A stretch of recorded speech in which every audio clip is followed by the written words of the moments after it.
I grew up in New York, and I lived there until I was about 12. Skyline's just not the same without the Twin Towers in it.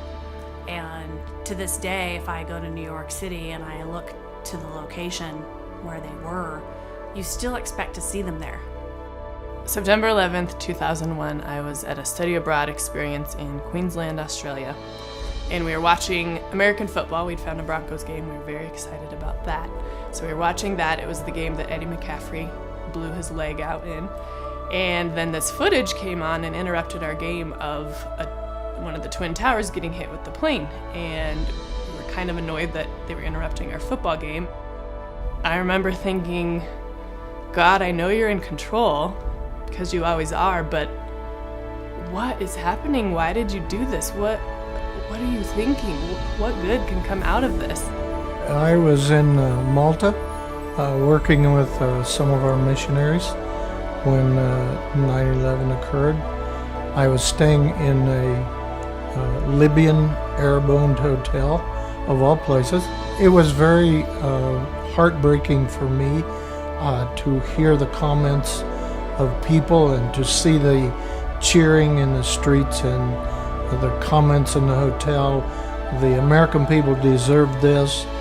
They had it coming.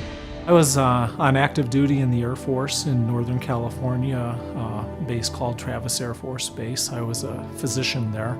The next day when I drove into work, again went in the same way, and the security was certainly much different. There was a machine gun nest at the gate. I mean, nothing I'd ever seen in my whole career in the Air Force. We as Americans many times often feel we're a rich country and we think we can be in control of things, and I think it really made us as a country aware that we're really not in control of anything. I remember distinctly seeing the World Trade Towers and the two explosions down there, and knowing right away that we were going to be in war.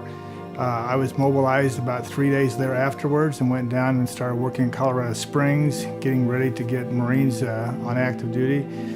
We already had a son that was on active duty with the Marine Corps who was getting very close to being finished with his Marine Corps service. And he actually went through the process of being stop lost and kept on the Marine Corps on active duty longer than he had planned to be.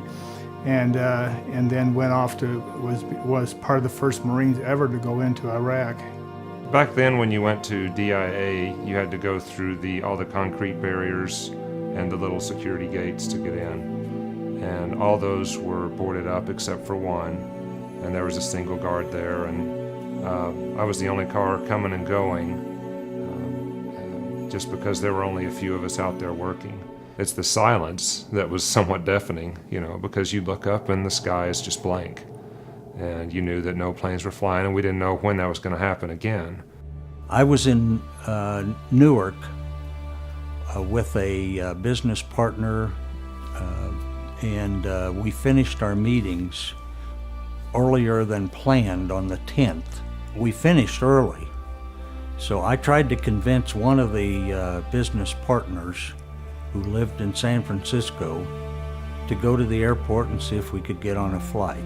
My business partner called me the next morning and broke out crying and said he had been scheduled to be on United Flight 93, the one that went down in western Pennsylvania.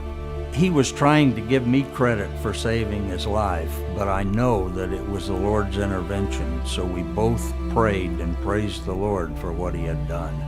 I'm from New York. I grew up in upstate New York, and my brother and sister were living in New York City at the time of 9/11. My brother's company, Marsh McLennan, was in the North Tower on the 88th floor.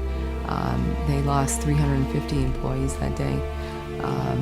My brother was living in Hoboken at the time, which is right across the river, and he's always late. He's just always late, and he was late that day. Thankfully, because when I first heard about it and I called him, he hadn't left his house yet. So he actually saw the first plane hit. I had just started working in an office in Times Square, and we all evacuated the building, and we were in the middle of Times Square, 7th Avenue, so we kind of had a straight shot view of what was happening farther downtown. And at that point, the second plane had hit, and it was really strange because obviously, you know, I think most people have at least seen Times Square in a movie, and there are just cabs and noise and, you know, craziness, and it was kind of at a dead stop, and everybody was looking the same direction, and that was such a weird thing to look out, and people weren't, you know, all over. They were just all staring downtown at the buildings. It looked so surreal. And then the first one fell, and you just heard a gasp. It was like we had all had the wind knocked out of us. And I kind of looked at other people to be like, did you just see, you know, I hope I am totally crazy, you know? I hope, and then it just started to kind of dawn on everybody, you know, what was going on. And you just couldn't help but look at it. I don't really know how to wrap my mind around it spiritually to this day. I don't know that I ever will.